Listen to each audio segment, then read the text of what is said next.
In this video, I'll be teaching you guys how to make beats in the style of waera. To be more specific, I want to make beats in the style of his upcoming album, Blue Heart. I don't know if it's an album or producer tape, regardless. I'm gonna show y'all a preview so you know what to expect.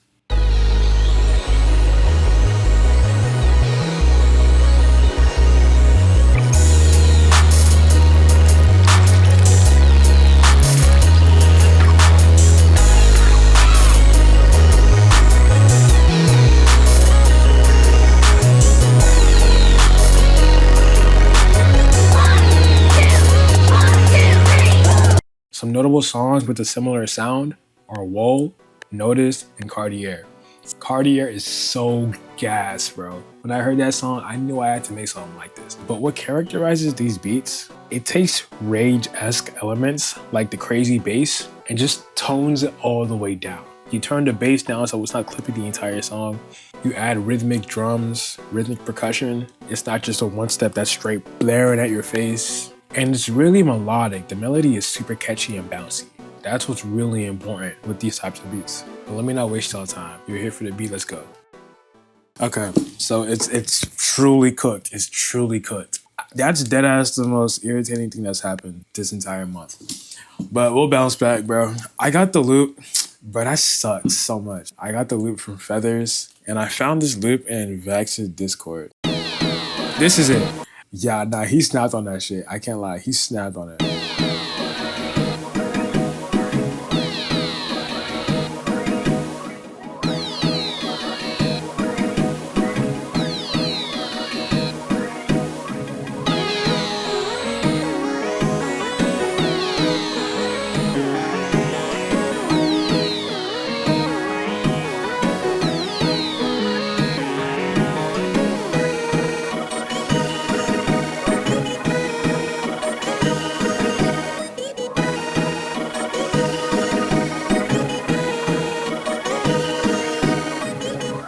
That's the loop. The most notable things about this loop is obviously like the little piano thing at the front, but then these three leads in unison are what really carries the bounce. Not in my opinion, is what carries the melodic components, not the bounce.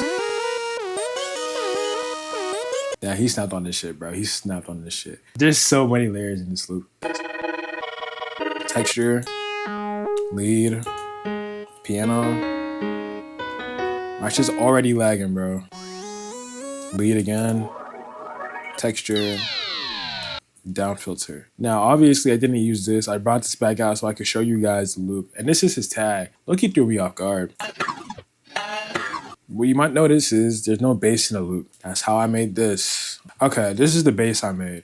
It looks complex. I feel like every time you look at a final product, you're gonna think to yourself, how the hell is someone supposed to do that shit? Overly simple, man. Overly simple. Nothing complex about this bass at all. All this bass is just two things. Two things. This is the bass.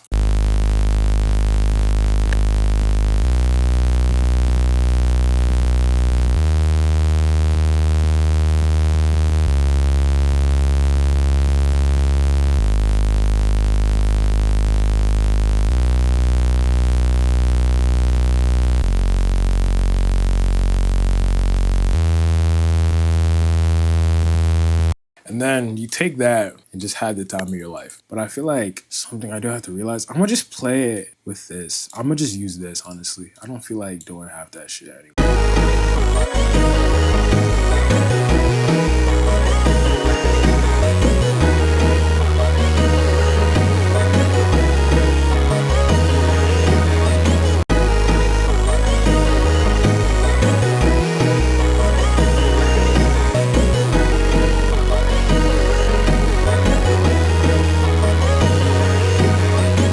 Yeah, that's it. That's it in context. What else I got? These drums are OD simple too. This is a more complex drum pattern, sure. But don't let that fool you. This is still really simple. I made these 2 bars and I just spammed it the entire way.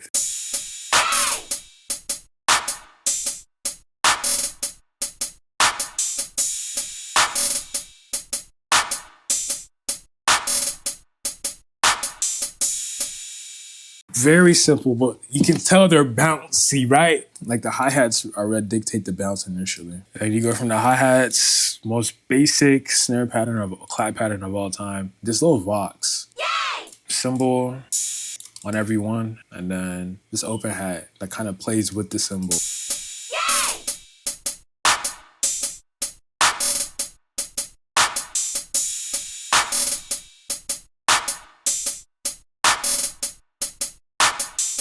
That's the drums for the introduction. But I'll play it in context with the bass so you can really see what I was talking about. The percussion is rhythmic and it's bouncy. It's not just a one step the entire time. I know I said I contradicted myself when I say that because of the rage section, but it's rage. So just leave me be.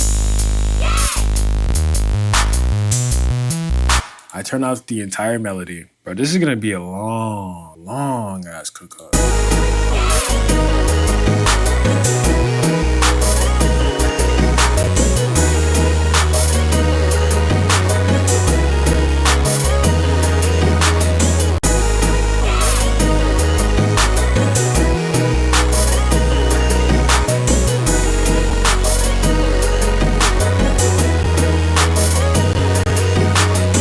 That's the drums, very simple. I'm gonna show y'all the intro, and I'm not playing that whole FLP, I'm just playing the WAV file I exported down here, but I'm keeping the FLP for performative reasons. But so I can't really like show you individual components of the mel directly, but I can like play it for you in unison. For the introduction, I did the same tech I did on that one video, the how to make granular beats for Jack Where You At. I took the melodic components, put a convolver on it, and automated it. That's not the video I did it in. I did something similar, but not that exactly. The video I did it in is that how to make rage beats for Slayer. That's what I did it in. I'm low-key kind of plug in, but I'm not even mad at it, bro. Yeah, just take a convolver, put it on your melody, not your bass. Really important to not put it on your bass, because when you put it on your bass, it's gonna clip. I didn't show it in the Slayer video. I'll show it for y'all now, actually, because I really want to like showcase why I'm saying what I'm saying.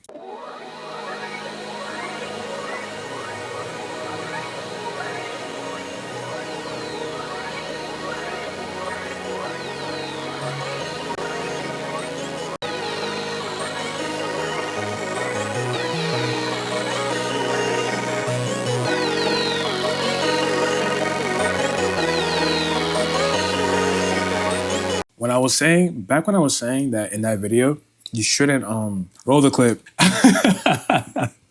Roll the clip. I've seen tech saying put it on the master. It does not sound good on the master. I can't stress it enough. Because when you blur the bass, it just sounds terrible. When I said that, I said it because the bass is gonna be clashing, especially if you're changing notes. Now, if you have a drone and you're just using one note the entire time, it could work. But if you're changing notes, which you probably are, it's not gonna sound too good. That's why I said don't do it and shy away from it. But here's the remember, I think it was back when I was making the Slayer video, I said roll the clip. I don't know specifically what to call it, but evolution is really important. And evolution, I mean like taking similar elements and then changing them as the song progresses, right?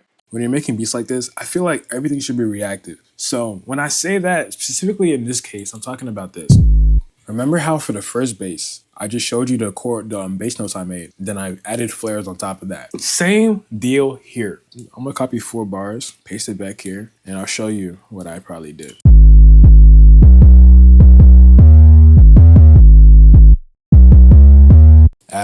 Remove everything that adds some type of bounce, and then this is what you got.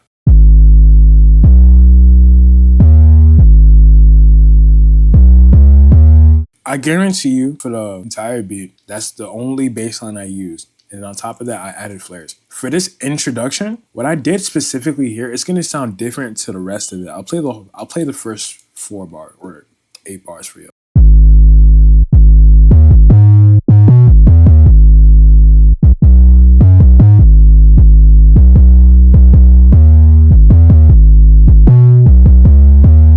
What I did for this first section, I took this bass, this section, copied it over, and pasted it in here. Moved it up an octave. And you can see the similarities. Now, the reason why it's different is because when you just play it as is, it doesn't sound too good. Like, I'll just play it now, and it's not gonna roll over to the next section really nicely. It's gonna sound kind of weird.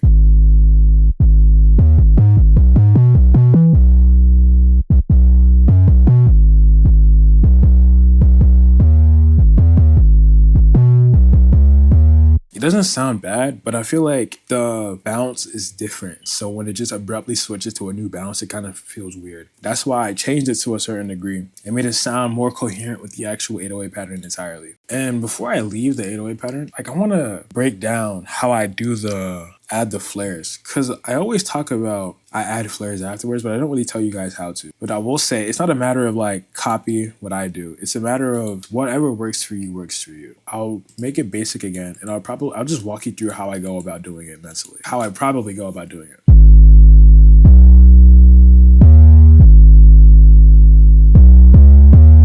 Before I do that, let me show you guys a drum pattern. Very simple. And this is why I said I was kind of contradicting myself, because there's a one step right here. And I layered 3 hi-hats. This is the first one. This is the second one. This is the third one. Together they sound like this,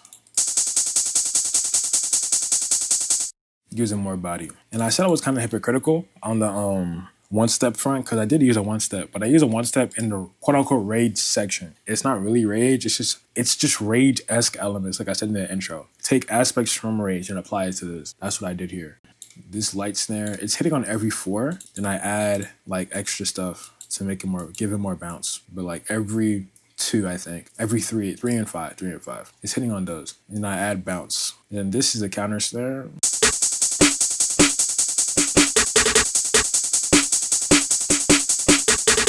I'm gonna make a new bass that I didn't use in the beat, so you can kind of understand how I go about making the bass. And I'm gonna talk my way through it as well, so you can see my thought process.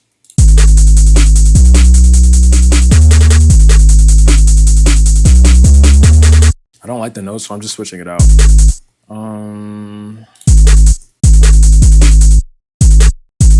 Can't even do it right.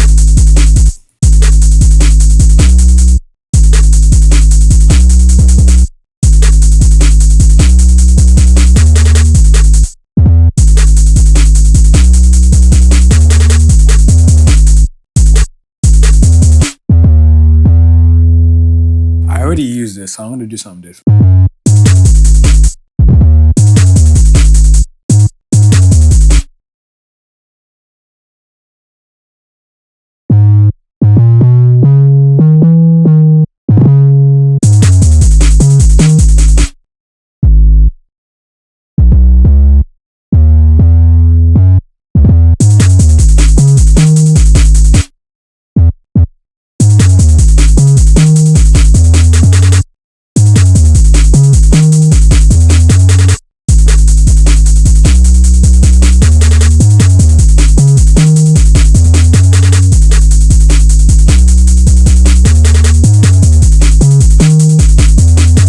I did not talk my way through that at all. I'm sorry. I did not talk my way through that at all. I'm sorry about that. But yo, watch what I did. It wasn't anything complex. All I did, it's important for your body to be bouncing with the beat too. Like when I'm cooking up, when I'm making the bass and the drums, I'm always grooving to it, see how I bounce. And like,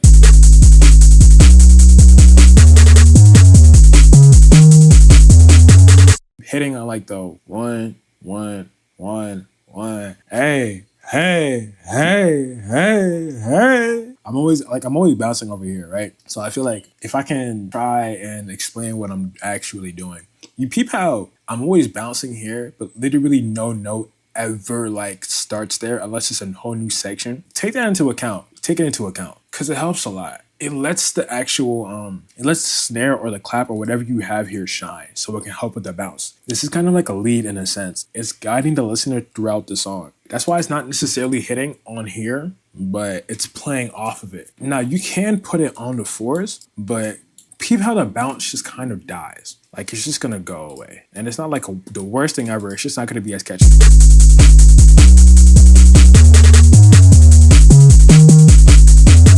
Does that sound bad? Not by any means, but if I can describe it in a way, it kind of feels restrictive, if that makes sense. It's competing for attention with the clap or the snare, which I don't like. That's why I don't do it personally. But you can if you want to. That's how I make the bass. Like, see, look at this. It looks similar to what we already have over here, but it's not. It's a whole new bass. So that's how I go about making my bass line.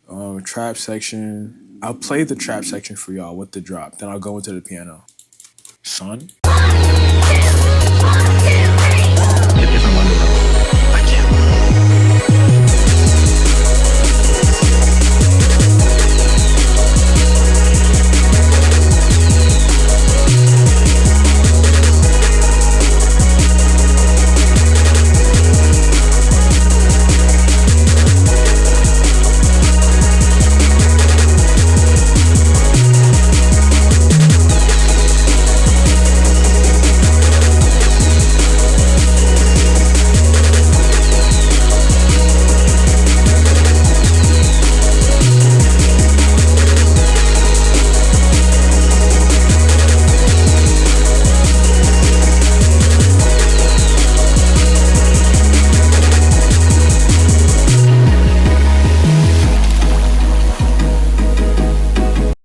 easily my favorite section throughout the entire, bro. I snapped on this piano section. I love it so much. I'm gonna play the individual stuff and then I'll get into what I actually did.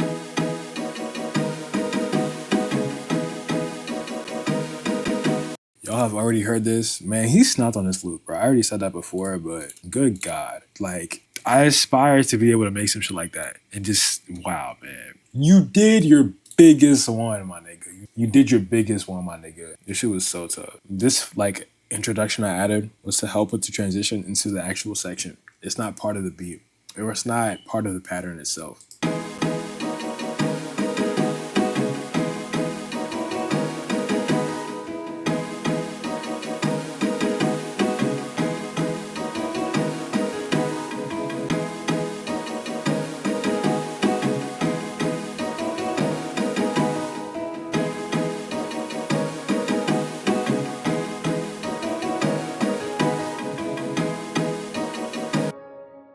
This pattern right here. This all this was just to add some I added a convolver to give it like that cinematic feel to a degree. Like that suspenseful feel, if that makes sense. This is just that's all I did. I moved it up an octave. So I took these two notes, copied them over here, put it in key, then I moved this up. I copied this over here, moved this one note up one semitone, then I added an A sharp on the top. And that's it. Copied all the way through. That's all I did.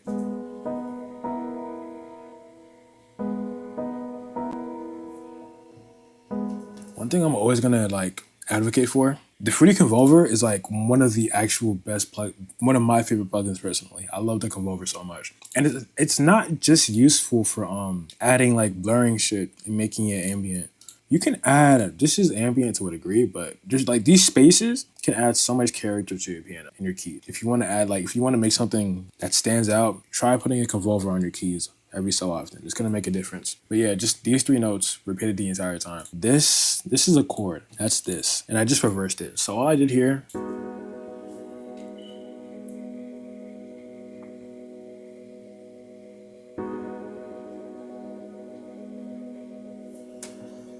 just that one chord, copy the entire time. Then I reversed it in the playlist so you can actually like decipher what's going on.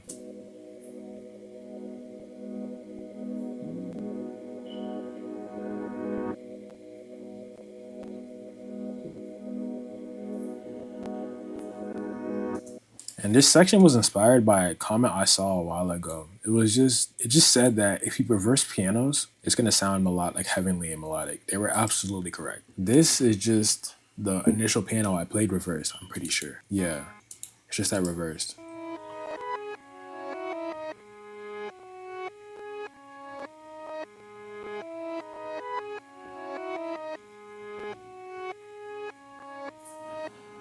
Now my CPU doesn't want me to shine, so I'm just gonna come back down here and play this section for y'all.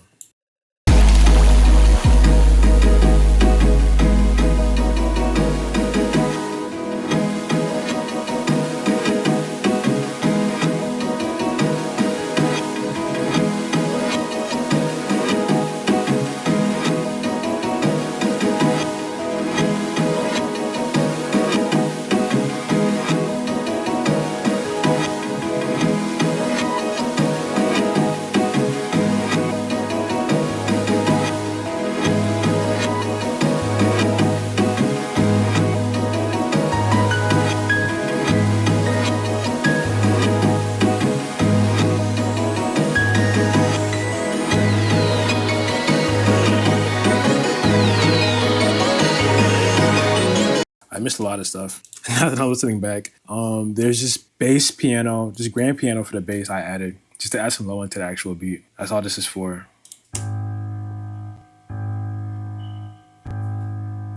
And then I added a top line to this pattern.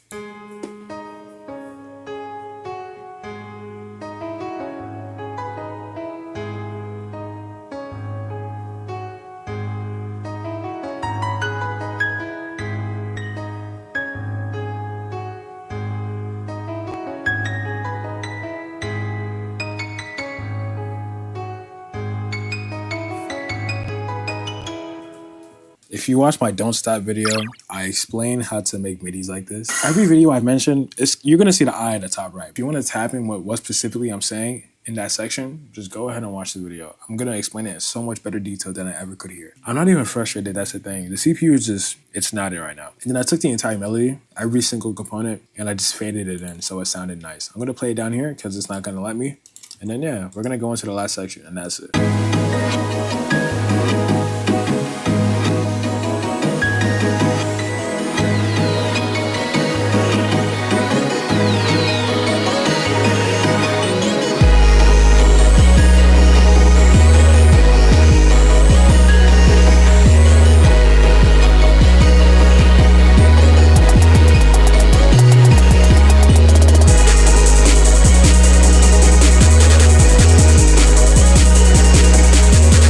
And that's that. The last notable thing that changed was this section of the bass. The 808. Bro, could you like show me the fucking 808? Thank you.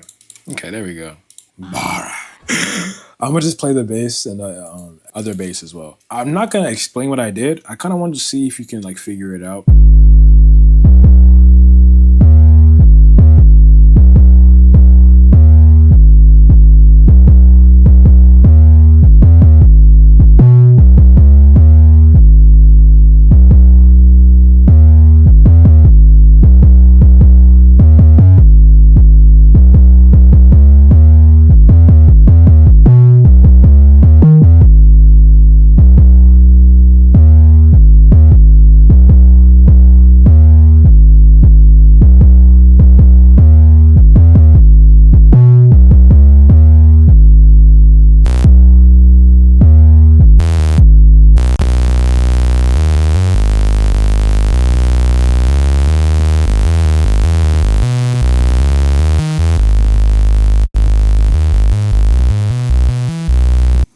If you couldn't tell, all I did, I teased the bass coming in and then wham, right into it. So I just took some notes from here, put it into the bass. And the reason why it's rendered is because my machine is a potato and it couldn't bear with it. That's all I did on the bass. And that ties back to the evolution I was talking about in the Slayer video. Like, to be completely honest, everything else I've already covered, different videos. Like, these parts is how to make transitions, build a world. This is my tag. This doesn't count. Everything here that I highlighted is how to build a world around the transition. This as well. The evolution in the Slayer video. I apply what I'm talking about when I make videos too. Just so y'all know. If you think what I'm making is cool, watch the videos. Content aside, numbers aside, views aside, I'm saying watch the videos because what I'm saying in there is what I'm practicing what I preach and I'm reiterating it every single time. So if you want further details as to how I'm doing something, ask me in the comments. I'll make a video or just reply if it's really short, or I'll send you the link to a video that perfectly explains what you're asking me for. Everything I've talked about here is an aspect from another video. That's it. But yeah, thank y'all for watching. I'm gonna play the beat, of course, but thank y'all for watching. It really means a lot to me. I said it in the last one. I don't think I'm gonna post for the rest of this week because I'm starving again, but I don't think I'm gonna be busy every single day of the week until Monday of next week. So it just doesn't seem plausible. But also, thank you all for the subscribers. I hit 11, which doesn't seem like a lot, but it's more than my main channel. And my main channel doesn't have any posts. So that's like that's not even like a crazy milestone, but it's like the first milestone I ever crossed on the channel. So thank y'all for that. Of course, Discord always open. Discord always open. If y'all have beats, I'll have loops you want to send me, you need advice for your music, or you make music, you want to hop on something, send it in here. You're more than welcome. I'll always respond. And yeah, that's it. Take care. Love you guys. Peace, love. Stay blessed. Go make music. Go be great. Go do great things. Don't doom scroll. I know Stream University is happening right now, but don't just sit on your phone all day. Go do something productive that you're gonna be proud of. And yeah, that's it from me. Let me play this beat for y'all so I can get out of your face. But yeah, take it from the top.